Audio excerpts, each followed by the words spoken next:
ntihagire abantu baza kuboneka bari kwirigara ngo nuko ari muci ngo hariho izuba. Mugabo twibuke ko hariho n'indi migambi twahamagariwe na nyen'icyubahiro mukuru w'igihugu yo kubandanya tuja ku kivi no muci. Aha novuga twa turima two muci, aho duhamagarirwa twese mu miryango, umuryango wose uba ufise ako karima ko muci, uba ufise akarima ko mu kigo, kugira ngo abana ntibabure imboga ngo hari izuba ryo muci imboga ntizimera. Iyo ibambewe twabonye ko ngaha hari amazi atwegereye, abana turazi ko babangutse, ashobora gusimbana akabido mu gitondo maze kakarima mukakavomera. Ni nkuko n'aya mazi nyene tubona ariko aratemba abandanya agenda.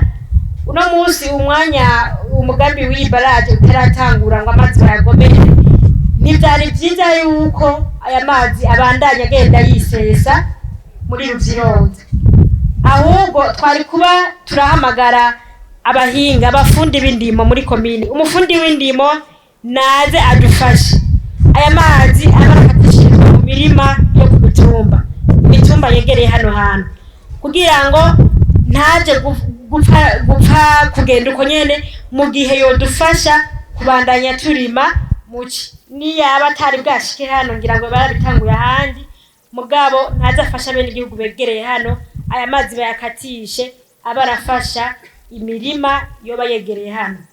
Nitararimwa muze muyirime, hanyuma babafashe amazi ntapfa ubusa, ayibambewe ahubwo naze afashe imirima mushobora gushira hafi, hanyuma tubandanye tugwiza umwimbu.